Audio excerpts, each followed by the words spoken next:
Going to start our roundup at the back pages this morning with the Irish Daily Mail. Golden Oldie is the headline here. Padraig aims to make history by winning Open. And diving is rearing its head, says Eddie. So this is Laois hurling manager Eddie Brennan voicing his concerns that simulation has crept into the game over the past couple of years. This is a story carried across all of the back pages this morning. It's an interesting one. It's about Aaron Dunphy's red card after an altercation with Padraig Maher, who's been criticised for making the most of the incident. I think there's a little simulation creeping into hurling in the last couple of years, and it's worrying, Eddie Brennan said. At times, if a lad is on a yellow, you would test him, but at the end of the day, you don't want to see lads walking off the field unless it's drastically bad. Simulation is something that I hope doesn't come into hurling. I've seen a few episodes of it now, and that it has probably been levelled at Padraig Maher from that game. So interesting stuff. He mentioned that in a game against Wexford a few years ago, he stopped Diarmuid Lyng getting a second yellow card and said to the ref, listen, it was an accidental pull of the hurl, or whatever it may have been. I don't know what he said to the... I think I remember that incident, actually, yeah. So he's kind of sticking up, like, for a game that prides itself on honesty and integrity and being a good hurling man. Simulation is the last thing that this game needs. I mean, even the mention of a black card a couple of weeks ago had some hurling people running for cover. Yeah, I think there was some suggestion maybe of the getting a free maybe close to the goal, or maybe some sort of a sin bin or something like that. I don't know. I have to say it was something that was really bothering me watching the football over the weekend. There was an awful lot of it going on, and I know it's been going on for a few years now with the football, but it does seem to be getting worse, I think. What particular game was it that? I noticed a bit in the Roscommon-Tyrone game. On both sides. Tyrone have obviously been levelled with this for quite some time now. Yeah, but no, there was Roscommon lads at it as well. I think I saw some going on down in Killarney as well. I think it was, and this tactic now of players going down, and whether they're hurt or not, staying down but holding on to the ball, so that kind of slows down the play and that kind of thing. And it's just very frustrating. It's very, very frustrating. You're kind of thinking as well, like if you're somebody, and you don't be getting all your down on this, but when you think of some of the older players that played the game back in the 80s and 90s, watching this must be just going, this is ridiculous, But I just think, and the black card is like in the football. It's just there's so many incidents you're seeing now. I've been watching football games all this year, live, going to matches live for off the ball, and you're seeing all these incidents going on that should be getting black cards and they're not. And whatever about the rights or wrongs of Mickey Hart speaking out about this again after the Roscommon game, the general point of black cards and the consistency of how they're being dished out is just, it's terrible. It's really, really bad, and it needs to be looked at, I think. For sure. So looking at the back of the Herald Sport, Conway run unopposed, path clear for FAI president to stay for another year. The story, of course, which emerged yesterday on the FAI, have confirmed that Donald Conway will run unopposed in his bid to stay as president for another year. I think we'll touch on that later on. Yeah. They also mentioned now Jim has more options, of course, referring to that Dermot Connolly story we spoke about earlier. Dermot boosts Dubs bench, and a picture there of Joe Hodge of the Republic of Ireland celebrating after scoring the equalising goal during the 2019 Under-19 Championship, European Championship Group B match against Norway. A brilliant goal it was. Absolutely fantastic strike. It's time for the inaugural Stephen Doyle Trivia Corner.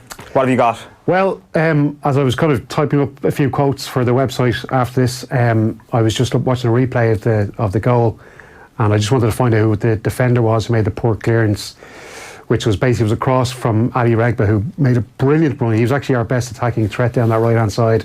Ali Regba, formerly of Bohemians, who has since moved to Leicester City over the summer. And he put the cross in. Pace on that guy. He's incredible. Absolutely brilliant. But he put the cross in. It was a poor clearance from a guy called Colin Rosler. And I'm thinking, that name sounds a bit familiar, so I went and checked it out. Colin Rosler is an under-90, he's 18 years of age anyway, playing for Manchester City. And his dad is the famous Uwe Rosler. There you go. Man City legend. And apparently Uwe married a Norwegian woman. That's how they ended up having a son who's now playing for Norway. And his name, Colin, comes from, he's named after the Manchester City legend, Colin Bell. There you go. So, Not named after the former Ireland women's manager, Colin Bell. No, even though he has the same name. But there you go. Sports Tuesday in the Irish Times leads with Kevin McStay's column. Mayo can only be judged when it's do or die. Kevin McStay making the point this morning that perhaps Mayo didn't quite care as much as we believed about Killarney on Sunday. Their performance suggested that there are bigger days ahead for this Mayo team in the context of the season. I find that hard to believe. I find it hard to believe that you aren't going into your first game going hammer and tongs for 2 points, especially because you surely believe you can beat the team that you're coming up against. James Horn said that they should have beaten them by 10 or 12 points in the league final. If you believe that, then you're going to Killarney looking to win. So I'm not sure I agree with Kevin McStay this morning, but I do agree with him on the point that it wasn't do or die because it was the first game, and that there are do or die matches now coming up this weekend and then 2 weeks later than that. And I really do believe Mayo still have a part to play in this summer. They will have a big say, especially if they get the win against Meath this weekend. He's also touching on this idea of what you brought up there and some of the problems in Gaelic games. He talks about the scenes before the throw-in in Killarney when you had David Moore and Aidan O'Shea going at each other as well. The unfortunate beginning of Killarney highlighted a general problem. The throw-in for Gaelic football matches and at half-time has become completely mangled by foul play. Then he also mentions an increasing problem at the end of games, which have become cluttered with maybe injuries and cynical fouling. Would no black card replacements in the last 15 minutes potentially be a solution? That's what he's talking about. And he says the other looming problem is the instant foul when possession is lost, the equivalent of the choke tackle in rugby. It is not a black card, it is a tick. It looks like a harmless foul, but it completely disrupts the play of the counter-attacking team and has to be stamped out. Really, really frustrating as well. Also, if a foul goes against a player, him standing in front of the fellow who's about to take the free as well, you'd be pulling your hair out about it. And also as well, talking about the atmosphere in Killarney last week. He does mention he was stuck in a studio, Pat Spillane in Montrose, so he didn't really get to go down, but he says that the GAA should commit itself to bringing the neutral round out of Croke Park, and then these games can become real spectacles and economic bonanzas for towns like Portrush or Clonus or other county venues that are ideal theatres, and I think we can all get on board with that. Yeah, absolutely. Listen, just on Mayo's performance, and we won't dwell on it too long, I know one of our colleagues in the office, when we made our predictions on Friday, he did say Kerry by 8. Christian Crawford, yeah. Christian Crawford. But we went to check his temperature after he said Kerry by 8. Thought he might have been feeling a bit unwell or the heat was getting to him. But he did make the point that Mayo had to travel to Limerick the previous weekend. Then they were going to make that trip down to Killarney the following weekend. It's a lot of travelling for a team to be doing together on a coach. And I wonder if that maybe affected their physical preparation. Well, Eamon Fitzmaurice actually made the point in the Irish Examiner yesterday that Mayo had an Edinburgh 2017 situation where their bus got caught in traffic for about 10 minutes in Farran Forest somewhere, and that might have disrupted the preparations, much like Murrayfield and Joe Schmidt a few years ago. That might have set it back a little bit. That's a 2-point thing perhaps. But in fairness to Christian, he did call it. He was saying to me all week, is there not a chance that Mayo are just going to get absolutely hammered here? And perhaps that feeds into the same logic that Kevin McStay is here, that really, I wonder, do they look at the 3 games and say, God, after the road we're on, there's no way we're winning all 3 of these. Yeah. But you can kind of take 1 week off, then go target this Sunday, then have another week off, and then really target Castlebar the following week. And then if you get that win in Castlebar, you're going into a semi-final on the back of a huge win against Donegal. So if they manage to qualify for a semi-final here, the Mayo bandwagon will be back up and rolling in full flow once again. I don't think there's any question about that. Absolutely. Going to the Sun Sport now, and just up in the corner there, Mike's £4 million for Bruce. Newcastle owner Mike Ashley has paid £4 million to Sheffield Wednesday for boss Steve Bruce.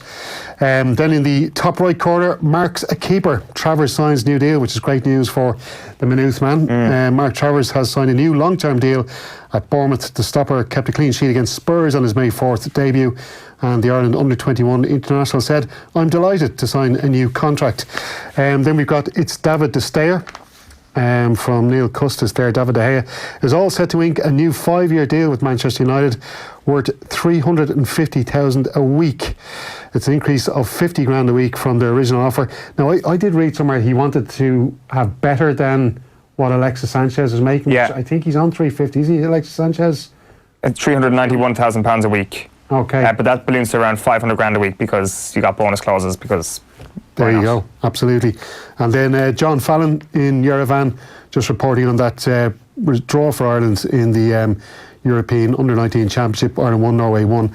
Hodge ball, Joe's wonder strike saves the boys in green. What a strike it was. Joe Hodge pictured on the back of the Irish Independent as well this morning. The main story there, though, as we get into in just a moment, path clear for Conway to extend stay as FAI president. De Gea to commit future to United with bumper deal, says James Ducker's story from the Daily Telegraph, carried in the Irish Independent.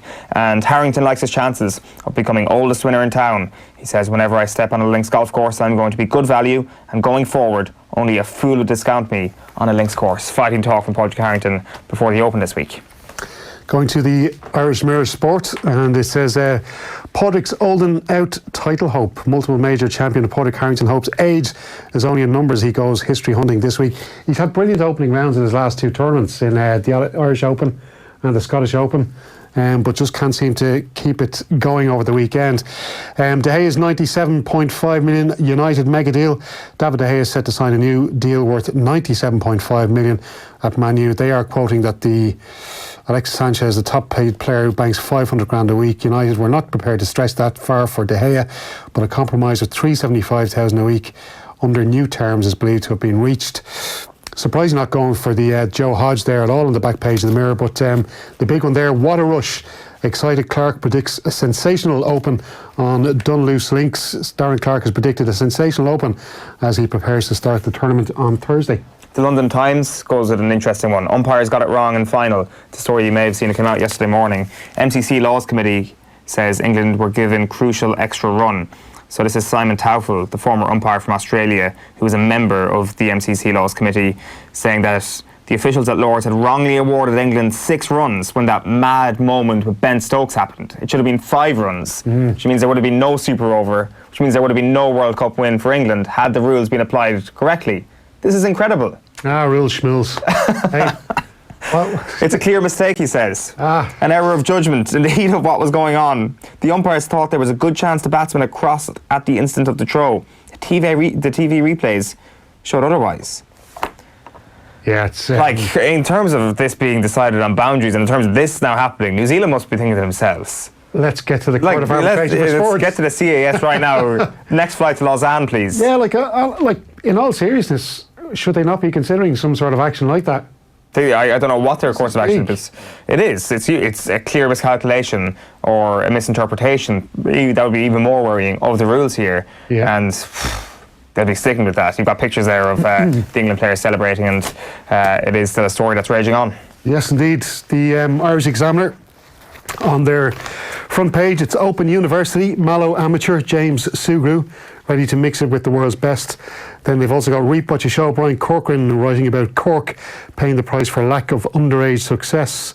Mike Quirk on his day, David Moran can be as good as the very best. He had a great match there on Sunday afternoon, of course, David Moran. And dream debut, Hero Hodge secures draw for the Republic of Ireland under-19 side. And then Gamble landed, course specialist Lake Milan lands Killarney spoils. It's kind of a double supplement for the Daily Telegraph this morning to go with a cricket special. Now make it a double. England won Captain Morgan to stay and add 2020 glory to World Cup triumph. That leads the way on their cricket special. But in the lead on their main supplement is What's Troubling Tiger? Former Ryder Cup captain McGinley questions Masters champions' health and fitness. We're getting back to that story in just a moment. Moving then to the Irish Daily Star Sport. We've got a few stories here on the back page. The main one, Leave Eoin alone. Ireland cricket hero John Mooney believes critics, I should say, on this side of the pond should lay off Eoin Morgan. Then the top right-hand corner, Conway in line to retain role. That's, of course, about the Donald Conway story again, returned as FAI president.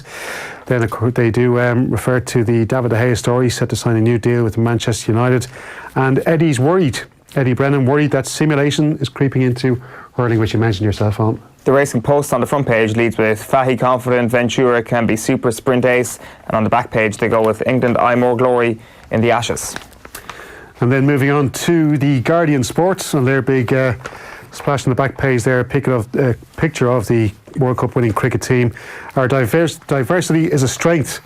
Team harmony helped us win the World Cup. That's a column by Moeen Ali, and the English cricketer and one of their World Cup heroes.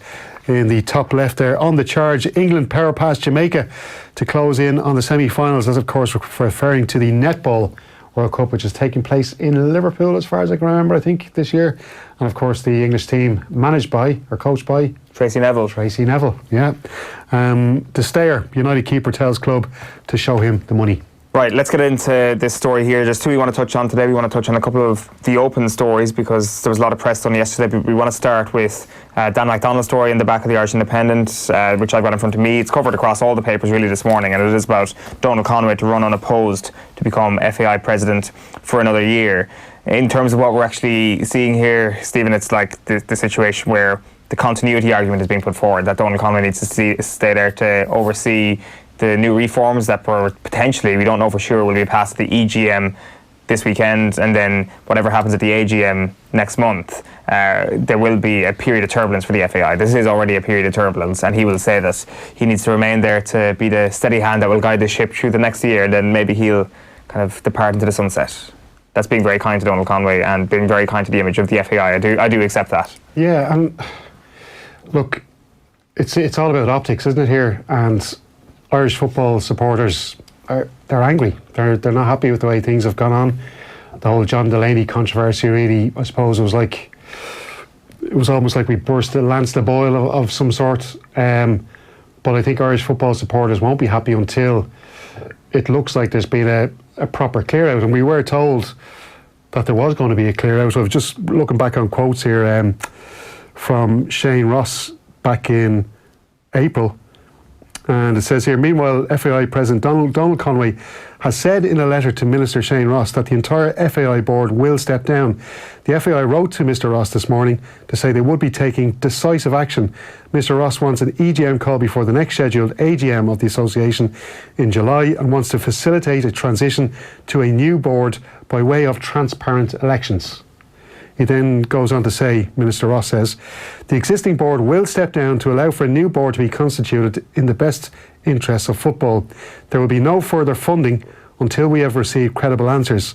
I'll be closely monitoring developments on corporate governance and the conditions that no new capital payments will be made by my department to the FAI until I'm satisfied with the new measures. Now, I think that would, that's going back to April, to me that would say that the funding from the Department of Sport will not be forthcoming if this Donald Conway presidency is ratified.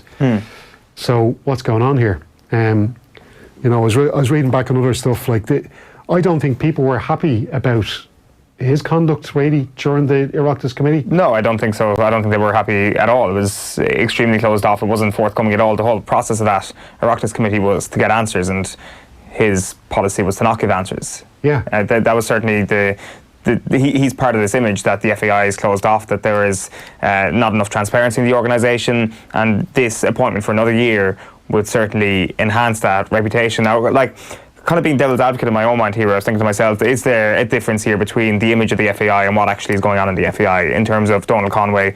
The image isn't great because of what we saw on the Oireachtas committee that day, but is what he's doing behind the scenes actually good, and is it actually allowing us to be a little bit unfair on him by actually kind of judging everything on the image? Potentially, but maybe the image is the thing here. Maybe the whole image that we're all seeing is actually the image that Irish football fans and kind of the people on the outside of the FAI who are still members of the FAI are actually looking at and thinking to themselves, well, what the hell is going on here? What has actually changed in the FAI? When are we actually going to see an overhaul of the structure? Because the disaster that has been 2019 for the FAI needs an overhaul. It needs a completely new structure, and that is what we're going to get if things are voted through this week.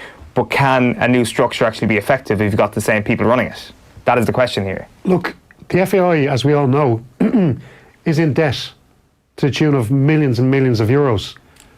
And who got us there? Donald Conway's been around in the FAI for the last 14 years. He was part of the board that oversaw this incredible amount of debt being hung around the neck of Irish football. And to think then that we're going to allow him hang around for another year like this is just, I think it beggars belief, And the other thing as well was, they brought Noel Mooney in as the new head of the FAI. Now, we don't know whether it's temporarily or how long he's going to be around.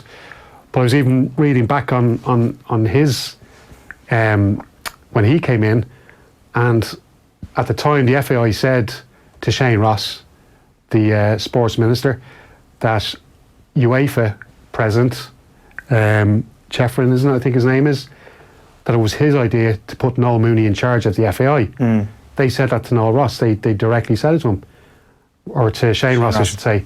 Shane Ross then contacted the UEFA president, and he told him, no. He said, no, I didn't. He said, the FAI chose Noel Mooney. As we all know, now I don't know, Noel Mooney turned up at the last couple of AGMs to give keynote speeches. He stood there and praised John Delaney. We all know he worked for the FAI under John Delaney. he gave an interview at the weekend, or sorry, yesterday I think it was, to Tony O'Donoghue, the RTE football correspondent, and he was talking about these new governance review that's been going on, and he said we've got to push these measures through. We have to push these through really quick. And Tony's like, well, we haven't even got the accounts for last year. Like, we can't have an AGM without the accounts. Why haven't we got the accounts? And he was giving them all these kind of very sketchy kind of answers, and there's no transparency. Where is the transparency? That's what we need. The reason the FAI is in the situation that it's been in is because nobody knows what the hell is going on. Yeah. And we still don't know what's fully happened over the last couple of months or the last couple of years, and yet we're moving into actually implementing what the Governance Review Group has suggested here. Yeah. But you do wonder if you're actually going to wipe the slate clean entirely before actually seeing what was on the slate. That we don't actually know what's been going on here. The thing we should say here is that there was no obvious candidate to challenge Donald Conway. So, as far as we're concerned, Donald Conway could easily be saying to himself, well, I want to get out of here, I actually agree with this, and nobody's come to challenge him. We should give him that fairness there, because ultimately, though, the reason why we don't know is that there hasn't been much transparency. We don't know what's exactly going on inside the corridors of power there in the FAI. But the idea that we... There were two other... who were the two names? Sorry, the election for the Vice President as incumbent, Noel Fitzroy. He's been challenged by Jerry McEnany and Paul Cook. Now, I'm kind of wondering, if they were willing to go for Vice President, would they not go for the President's job? Well, that's a good point. Now, we do know as well that they are also, they would be seen to be against John Delaney, those two men. Now, so I don't understand. Again, there's just not enough transparency here. It just seems we kind of be stumbling from one problem to the next. And Shane Ross it was John Tracy, the Sports Ireland chief exec, who actually suggested that Sarah Keane go in there, and because she sorted out Swim Ireland when they had all those problems with the abuse back in the 2000s. Then she went in after the ticketing scandal with the Olympic Council of Ireland, which has now been rebranded to the Olympic Federation of Ireland since. She sorted that all out. Could we have not even have got her in for a couple of months temporarily? Somebody who was not connected to the FAI and the problems that have gone on in the past. To me, it's just, I think a lot of people, I was just looking at the reaction on social media, and from respected journalists, people just seem to be kind of going, is this actually really happening? Yeah, and I don't think anybody's surprised either, to be fair. It's kind of the same old story, and a lot of people will have been stung before on this in terms of hoping that things will have changed. And I think if you were of the belief that things were not going to change, this is only going to hammer home that view. We're going to have to leave that there. There's just one more story you want to touch on before we get into Kevin Cassidy this morning, and it is around some of the quotes ahead of the Open this week in Royal Portrush. And very interesting stuff here from Paul McGinley. He said the headline here on James Corrigan's piece in the Daily Telegraph is that he's left baffled by Tiger's schedule for the Open. So basically, Woods passed up the chance to join a warm-up event before Royal Portrush's Open this week. Took a 2-week family holiday in Thailand instead, and has looked sluggish in practice here, according to Corrigan here. In light of this, McGinley's misgivings are understandable, particularly because of the 4 back operations Woods has undergone in the past 3 years. So McGinley, speaking as a Sky Sports analyst, said, I don't know what's going on with Tiger. His schedule doesn't make a lot of sense. In fact, to play just one tournament outside of the majors makes no sense at all to me, unless he's got something else going on that we don't know about. We don't know where he is with his fitness. We don't know where he is with his health. We just don't know a whole lot about anything to do with him at the moment. But the way he's planned his schedule, it's easy to think there must be something amiss.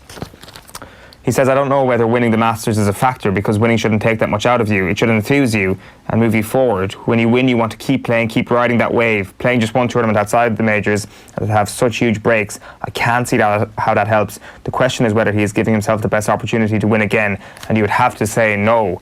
So strong stuff from Paul McGinley here. Tiger Woods' preparation for the Open, not right. This may be down to the fact that I do wonder if, when we were talking about the Masters earlier this year, we were saying, well, people who were talking about Tiger Woods being back were vindicated. He is back. Tiger Woods is back in all his glory. But I wonder, actually, was it a one-hit wonder? Was it back for one major, and that's that? He had to go to such insane levels of effort to get there to contend at Augusta. Thankfully, he won it, because we may not see him do that again. Yeah, and it's also, he knows Augusta like the back of his hand. He's got that experience. He's won it so many times beforehand, And I suppose that's nearly like a home course for him. Augusta in the same way that Portrush will be for the likes of Graham McDowell. I'd say there's a lot more. It's going to be a lot more physically demanding this tournament this weekend. The Open for Tiger Woods. But look, he knows his body is the best. Nobody knows his body better than Tiger Woods. You could look at it from 2 points of view. You could say, look, yeah, maybe the Masters was that was the last one we're ever going to see him do. But then again, maybe he is better off just keeping himself, ticking over in his own way, playing some practice rounds at different courses around the world, whatever the case may be.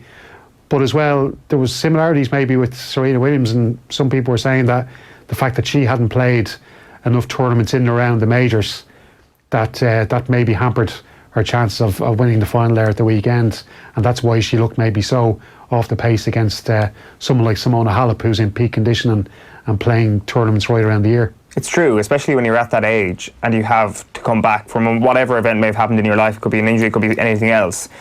The level of effort there is conducive to the whole cliff theory, the idea that you get to a certain point and your form just completely disappears. It's been spoken about the likes of Tom Brady for years, that that's eventually going to happen. It may happen with LeBron eventually, who knows. But with Tiger here, I wonder, is this exactly it, that the Masters was this beautiful height and that the cliff has just been met? Yeah. Like it's a stark thing to say, because he could come back and he's Tiger Woods, and there could be something amazing. Fool of us now at the weekend, but do you know something? I wonder, should he have just packed it in after Augusta? Because you just think it was perfect for him. He wins at the course that made him so famous over the years, the course that he loves to play himself. It's the biggest golf major there is, the Masters. He won it there. His family were all there. His children were all there. It was perfect. Yeah. Why didn't he just go, well, do you know something? Is it really worth all this hassle? Because he's Tiger Woods. He's competed all his life. Yeah, he's not going to leave on a high. It's hard. But I just think maybe he should have just said, here, you know something? I've done it now. This is all I wanted. Win the Masters in front of my kids. It's not going to get any better than this. And ride off into the sunset. But he hasn't done it. In the London Times this morning, Nick Faldo's been speaking to Alison Rudd. He's speaking about Rory Mcilroy. I'm sure there's going to be plenty written and spoken about with regards to Rory Mcilroy over the next couple of days. Back on his home patch, I think it's fair to say. And he's talking about this idea of Rory's bottle. He doesn't use the word bottle, but he says if Rory can get his nose in front and get the support of the crowd, he loves that. But you're not 100% sure of him. If he twangs a couple of drives offline, the rough is going to be brutal, and then there's the luck of the draw. He's speaking about a couple of the other contenders then, and he says, I like Justin Rose because he applies the science. I love all the machinery we've got now. I had a chicken wing swing, and you'd hope it went the distance, but it would be a guess. You ask the guys now, how far did you hit your 4-iron? And they will say 218 yards, where I would give a 15-yard spread. So he says Rose does all his planning and plotting to good use, while with Rory, it's all about the emotions. Once he loses his spring, he goes down. I like guys to take the emotion out of it. That's what Koepka is so darn good at. He could miss 4 birdie putts in a row and has a 5th chance and cracks it, and off he goes. And this is interesting because Rory Mcilroy was speaking about Brooks Koepka last week in terms of him not showing up for other tournaments, metaphorically, other than the majors, whereas Faldo's saying that perhaps Rory Mcilroy is kind of a bit too old school for his own good, that he's not as scientific as the likes of Justin Rose or Koepka, and he lets emotion rule his game a little bit too much. The good old classic kind of Rory Mcilroy and the stick to beat him with, that perhaps when the going gets tough, Rory Mcilroy tends to get under the pressure a little bit too much, and it affects his game. I think there's a good chance he will get off to a good start this weekend. It's a course he knows really well. And if he does get off to a good start, the crowd are going to be absolutely buzzing up there. Like I think we might see the best atmosphere we've ever seen at an Open Championship, because it's historic, this, you know, it's going to be in Portrush. It's going to be a big Northern Irish crowd there cheering on Graham McDowell and Rory Mcilroy primarily. And I think Mcilroy, because he knows the course so well, there's a very good chance he will get off to a good start. And if he does get that good start, the crowd are behind him, and then everything Faldo has said might actually play in Rory's favour then this weekend. Yeah, he's certainly got something to use. And I think Rory Mcilroy is the type of person who kind of sees those quotes and is like, screw you, I'm going to go out and win this thing. Absolutely. It'd be great to see him doing well. And I want to see a sports person play and use emotion to drive themselves on. It's like the great Munster team and so many other, you know, if that emotion drives him on, well, that's brilliant. Yeah, for sure.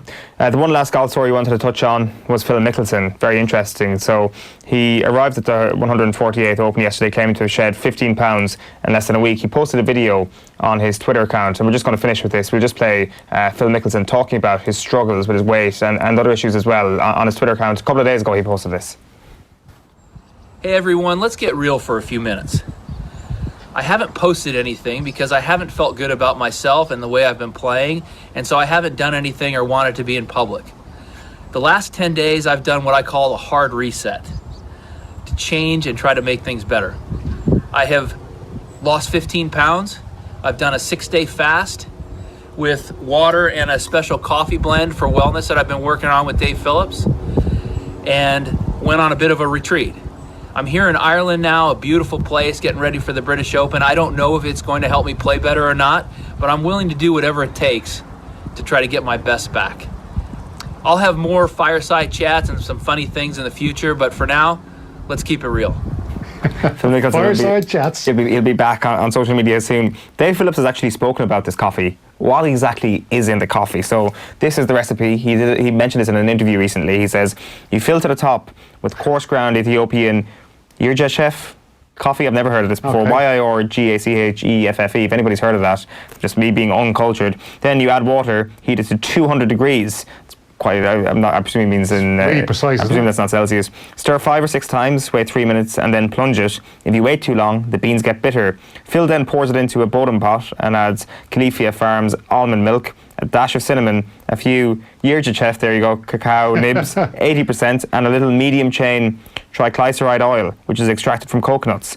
With a hand electric blender, he mixes it until slightly frothy, and that's it. So a very good morning to everyone at home if you want to be like Phil Mickelson. And he's playing with Shane Lowry as well, so yeah. Shane, make sure you get some of that coffee.